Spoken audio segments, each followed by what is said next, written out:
Esta es Medina, ciudad situada a 350 kilómetros al noroeste de la Meca. Es difícil imaginarse este lugar en el año 622, cuando solo era un pequeño oasis denominado Yatrib. En aquel momento contaba con unos 3.000 habitantes, repartidos entre 2 tribus árabes dominantes y otras 3 tribus de judíos. Hacia esta ciudad se dirigió Mahoma cuando su doctrina comenzó a ser perseguida en la Meca. La razón de esta persecución fueron sus duras críticas a quienes se habían enriquecido gracias al santuario de la Kaaba. Ante el acoso de estos poderosos enemigos, los primeros musulmanes hubieron de abandonar la Meca poco a poco. El último en partir fue el propio Mahoma. Esta emigración ha sido denominada Égira. Con este mismo nombre se denomina la era musulmana, iniciada el día 24 de septiembre del 622, cuando el profeta alcanzó Medina.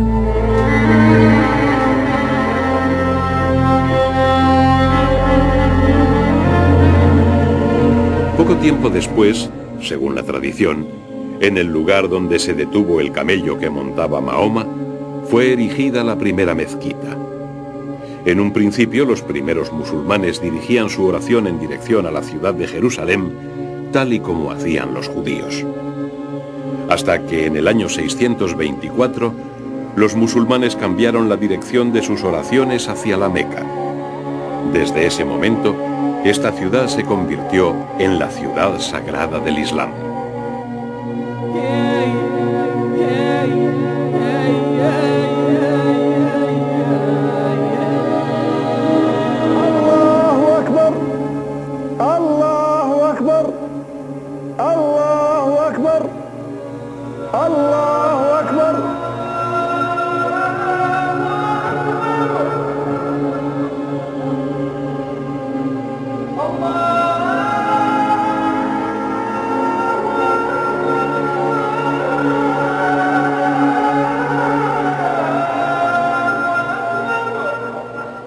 Lejos de prohibir las peregrinaciones a la Meca, Mahoma conservó esta tradición, adaptándola a las necesidades de la nueva religión.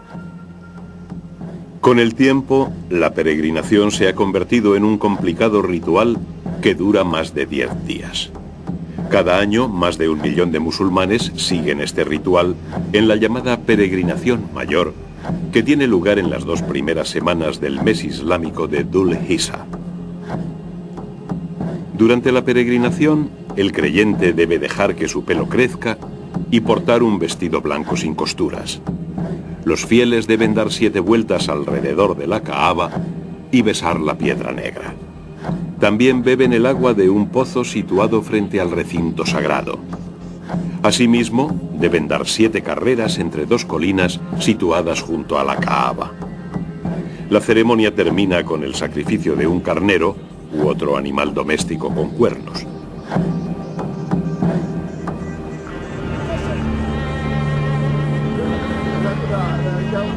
La peregrinación es uno de los 5 deberes religiosos básicos del Islam.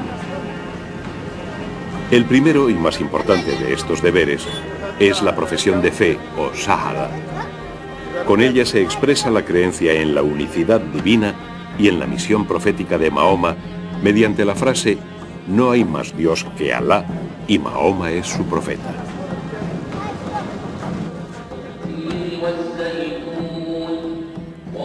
Otro de los pilares obligatorios es la oración.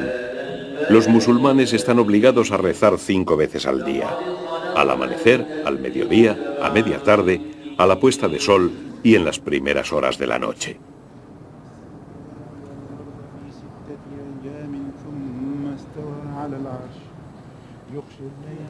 La tercera columna del Islam es la limosna. La limosna obligatoria se destina a obras religiosas como la construcción de mezquitas o a socorrer a los necesitados. El ayuno es otra de las columnas de la fe islámica. Quedó fijado en el mes de Ramadán, el mismo en el que se inició la revelación.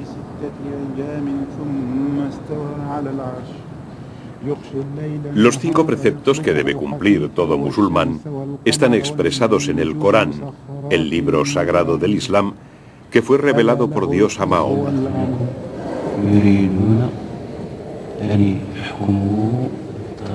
Los musulmanes consideran que el texto coránico árabe es una copia exacta del original que está en el cielo. De ahí que ningún musulmán, sea cual sea su lengua materna, pueda recitar el Corán en otro idioma que no sea el árabe clásico. Si así lo hace, no está usando el verdadero Corán.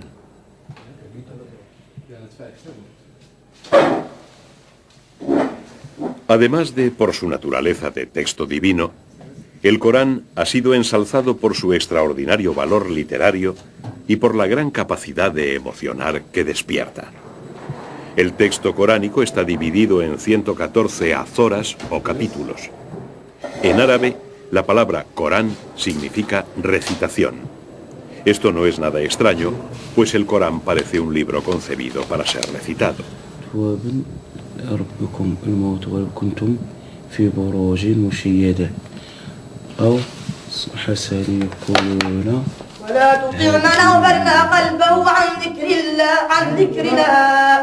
واتبع هواه وكان أمره فرطا وقل الحق من ربكم فمن شاء فليؤمن وقل الحق من ربكم فمن شاء فليؤمن ومن شاء فليؤمن. La recitación del Corán se realiza con una característica salmodia cuyo origen parece estar en la lectura litúrgica de los cristianos sirios.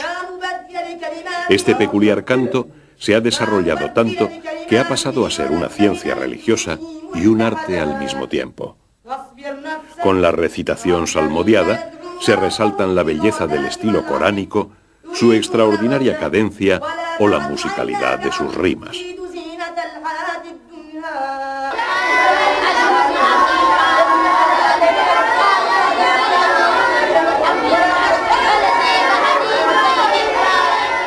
Desde la infancia, el Corán constituye la base de la educación en los países musulmanes. Con el texto sagrado, los maestros aleccionan a sus alumnos en cuestiones lingüísticas, históricas, jurídicas o religiosas. Todos estos aspectos tienen cabida en el Corán, que impregna de forma decisiva el comportamiento de los musulmanes.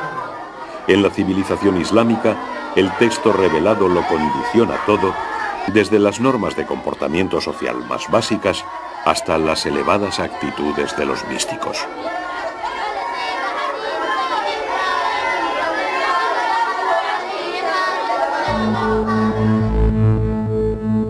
Hacia el 632, gran parte de la península arábiga había sido dominada por el Islam. A esta primera fase de expansión musulmana sigue otra mucho más importante que trasciende las fronteras de Arabia. En tan solo 29 años, los musulmanes han ocupado un amplio territorio que se extiende desde el subcontinente indio hasta el actual Túnez. Mahoma comprende muy bien la bravura de los beduinos del desierto y la aprovecha para expandir el Islam. Promete el paraíso a quienes mueran en la guerra santa o yihad. Además de conquistar, aquellos guerreros propagan una nueva mentalidad que dará paso a una nueva cultura. Tras la muerte de Mahoma, los musulmanes pierden su líder indiscutible. Para sustituirlo nace el califato. Aquel que lo asume se convierte en jefe político-militar, pero también religioso, de los musulmanes. Los primeros califas llegan en su expansión hasta el sur del Mediterráneo. Allí tropiezan con un difícil obstáculo: las tribus bereberes de las montañas de las actuales Túnez y Argelia.